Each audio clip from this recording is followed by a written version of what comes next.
What up? It's D-Les, and here we are. We're deep in the vault. We're doing some final table study, and I just was watching a hand that I just could not believe what I was seeing. The vault at Octopi.ai, by the way, one of the coolest features of any study site I have ever experienced. We have the clip here of the hand live. Let's watch that first, and then we will look and talk about the spot a little bit. But let's first see, can you spot how many mistakes are just made pre-flop? Let's just But it watch is pre-flop. pretty real and authentic. You can head on over to playpokergo.com. You can download the app to your iOS or your Android device, and you can play there. So the situation is three-handed. Aido Sergio folds the button off 20 big blinds, 20.25 bigs to be exact. Brandon Wilson is in the small blind here. He's chip leading with 25 big blinds. The big blind is 100K, 200K, 25.25.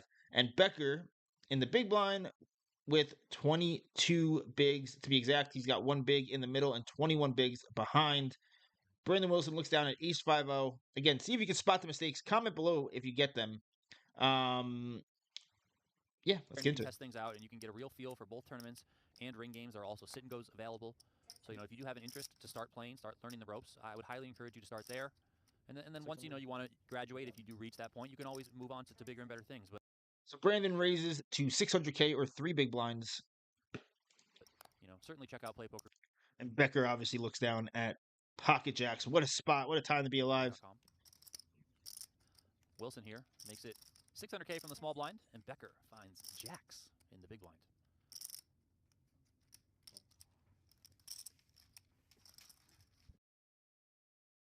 He just calls?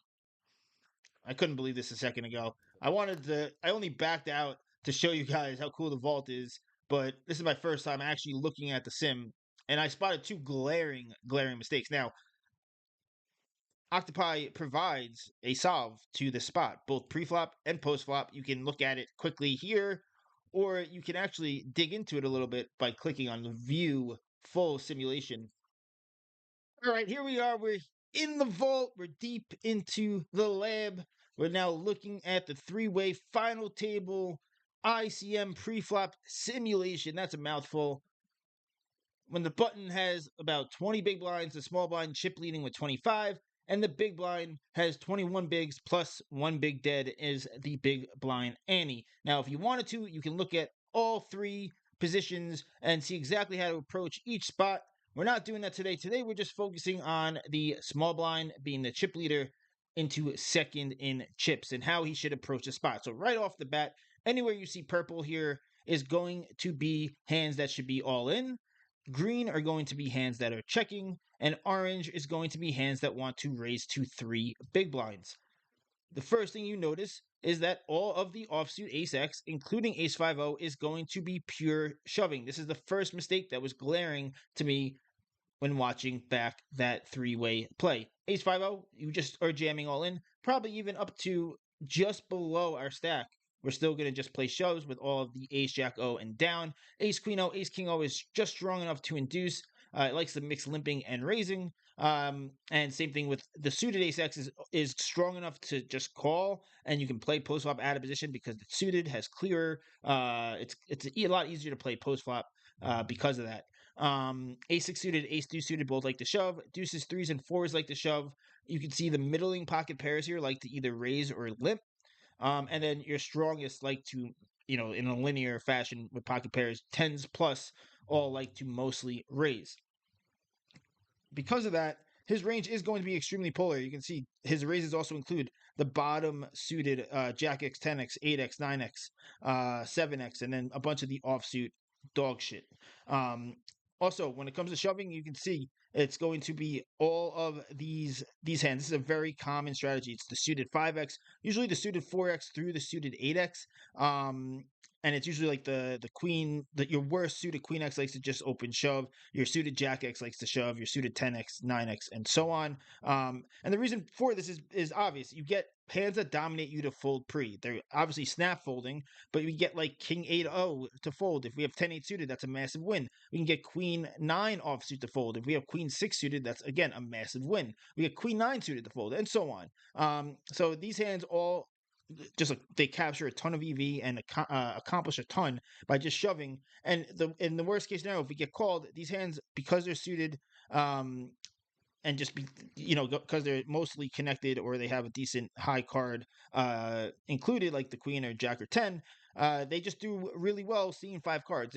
They're going to perform just fine versus hands like ace king, ace queen, ace jack, for the most part, right? With that being said, ace 5-0 is a clear shove. All the offsuit ace x are just clear, easy get-ins. Now, mistake number 2, pocket jacks.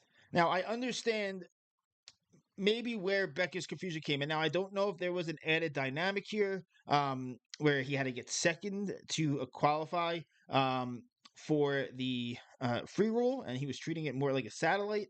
And I still don't think Jax is going to necessarily approach the spot the same way. But there is just such a big reward for us to play a big pot here with the chip leader. If we double, the chip leader goes from having 25 bigs to having 3 or 4 bigs. We go into becoming a massive chip leader with a really, really short stack, and now can put immense pressure for hopefully a few hands or maybe a couple orbits on second in chips and really build our chip lead. So it puts us in such a good position to win this tournament. And because of that, Jax is going to be happy to increase the volatility slightly here and maybe have to play an all in versus 2 overcards.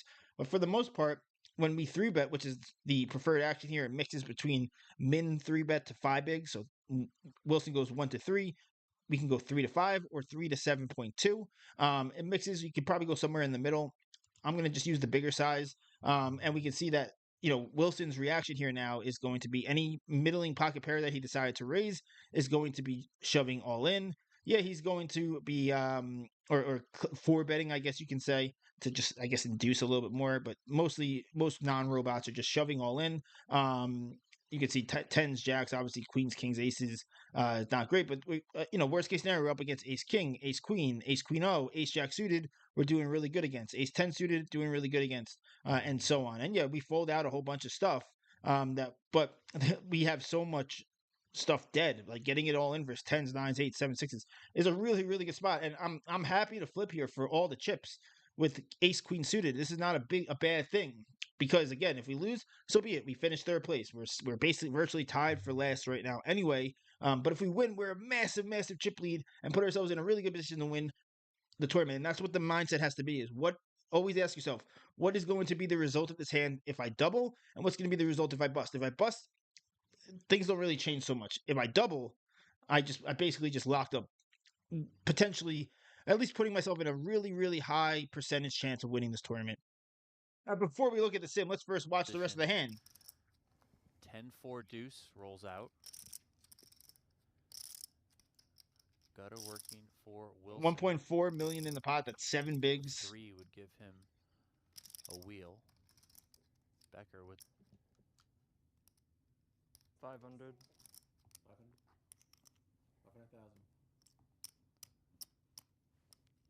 500K announced from Wilson.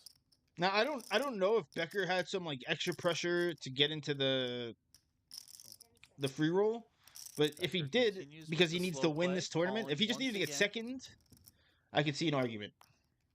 But if it was more about having to win this tournament, then that's more of a reason, by the way, to induce with jacks here. I mean, it's to trap with jacks in this spot is just weird. Those hands don't do as well, but because he has, Wilson's going to continue with 8, 7s, and 6s, Jax is happy to. 950,000. Interesting turn bet. He's obviously setting up for a river shove. Confused. No, they're both gonna have 2 million after he calls, right? Yeah. 3 million, 2.2 million behind, 4.3. So he has about a half pot shove for the river. Becker calls, and an ace comes home on the end. Brandon Wilson finds it. It'd be pretty crazy if he goes check, check. Wilson in the tank here. And I would guess he's just going to go for this. All in. Yeah, he does. He finds the shove. You just take them as I go? Or how much, I guess, first? What a waste of Wilson time. asks for all of it from Jeremy Becker, and immediately Becker knows He's going to be spending some time to think this one through as he reaches for all of his time extension cards. Each one of those. Now, like, I know some of you in the chat are like, oh, he has 2 jacks, he blocks Queen Jack. But he's not really representing necessarily Queen Jack. Yeah, it's in range, obviously. I'm not convinced he's always going to bet Queen Jack on this turn because if he faces a shove, it's really ugly.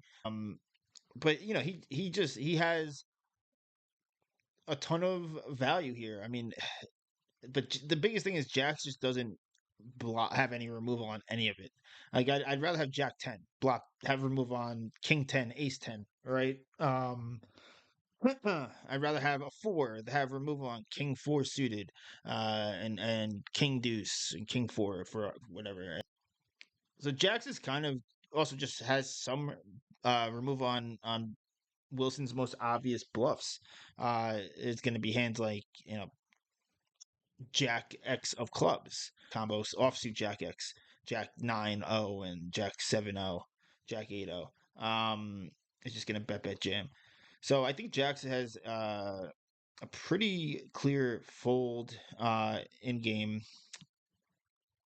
But again, we should never be here. And we're not going to even be able to get the answer to this. We're going to look at the post flop sim, but he shouldn't have Jax pre-flop, so he's not going to have it post flop. Brandon Wilson rolls over the ace 5. Oh. He does call. He finds the call. Okay. Now let's look at the post-flop simulation. This is such a cool. This vault is so sick. You can sign up, by the way. Use affiliate code DLAZ, support me, get full access. You get 50% off your first month, or 2 months free if you sign up for a full year. There's 2 tiers. $25 a month does not give you access to the vault. $65 a month does give you access to the vault. So you get it for $32.50 a month. Access to everything this AI platform has to offer. Okay, so here we are in the post-flop sim. This bottom left here is going to be the actions of each player and how you click through the simulation. The colors here, this little bar is a representation of his entire range and what percentage each action wants to be done, so you can get a good feel for what's the preferred actions in any given spot. And basically this color representation or percentage representation is seen here based on the individual hands and what each hand wants to do and how often. And the predominant part of his range wants to block like he did in game, so we can assume that that's probably what ace 5-0, which he doesn't have in his actual range since he's supposed to shove pre. That's why it's blanked out here. Would probably do if he did have it. Now, Jax does like to go for a bigger size. There are hands that make obvious sense to want to bet bigger.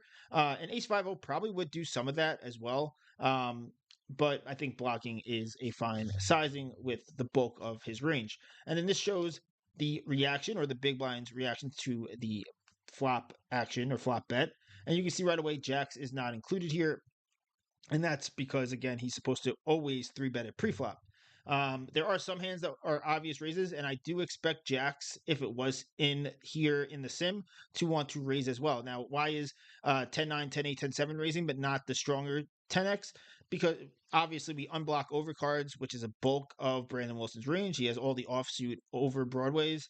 So we benefit from folding those hands out where, Queen 10 wants to keep in King Queen so we can turn a queen, make 2 pair, or King 10, for example, and cooler King Queen and King Jack. We don't necessarily want to fold those hands out if we have, King 10, Queen 10, Jack 10. But 10-9 down, especially with the ICM benefits from raising, and Jacks would want to raise because it unblocks 10x. It's a pure value trying to, maximize value versus the 10x.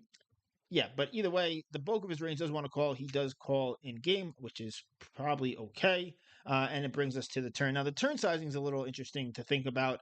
In game, Brandon went with a B 40% sizing, leaving himself about half pot on the river. And I think that size is fine and actually pretty good. But the solver does prefer to use a 75% sizing here on the turn, which does leave for a very, very awkward SPR on river. It would leave like 1/4 pot behind, which is a good thing with our strongest value hands. Now, if he has jacks on the turn here, it basically would make it, much clearer of a call potentially on river. Like you want to force when we have a strong hand like ace king or king queen, we want to make 10x have to call river because the SPR is so low.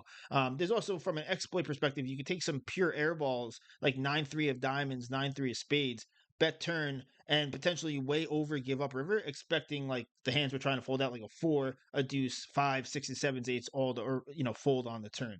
Um, with that being said, in game he uses B40. We're going to do that here as well. I think that's a fine strategy to play here. And you can see anywhere you see pink now hands want to just start shoving all in. And I actually think if we had jacks here again on the turn, would just be all in. We're just putting too many chips into the pot, and we could still just stack a 10 arguably. But yeah, it's just the SPR is getting kind of awkward. If we have ace x of clubs, it's shoving. He does just call again. Then the river is an ace, and I didn't say it in the video. I cut it out, but I think it was a clear value shove for ace five. I mean, ace 10 likes to do some checking here, it looks like, but for the most part, all the ace X is just going for three. And the bluffs are pretty much what I was saying. It's like the offsuit Jack X, like Jack 9-0, Jack 8-0. We don't have some of the suited Jack X I was mentioning because we're supposed to just shove those pre. But yeah, it's going to be hands that a lot of hands that have a jack in them, which is why I think pocket jack specifically becomes less of an advantageous river call. And the value is a lot of two pair king 10 ace 10. It doesn't show we have king 4-0 king deuce 0. That's why I would rather have a 10 for removal than having two jacks, or a 4 or a deuce when it comes to hero calling river. And you can see when we shove all in his call, like he's supposed to call here with some 10x because it has some two pair removal. Um,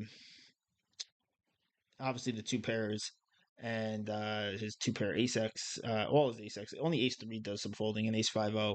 Ironically, if he had that, would do some folding. You can see also, by the way, that queen 10 and jack 10 of clubs want to fold here on the river, and that's again because Brandon Wilson's bluffs are going to include a lot of hands with the jack of clubs, because Jack 9 with the jack of clubs is going to barrel turn and shove river. So two jacks with the jack of clubs probably doesn't want to hero call. Just like why Queen 10 of clubs and Jack 10 of clubs are near pure folding, but Queen 10 of spades and hearts are near pure calling. I hope you guys enjoyed this video. Sign up below. I mean, the post flop sim kind of useless overall, but pre flop I thought was interesting. I hope you guys learned a little something. I'm gonna do more videos like this. If you like it, comment below. Give me some ideas. If you want me to review some players or some specific hands, give some input. Let me fucking know. Join the Discord. Follow the kick. Like, subscribe. Help get this channel to be a real channel that I'm proud of. Because 3,000 subs is amazing. I want fucking 30,000 or 300,000. Let's fucking do it to the moon. Peace.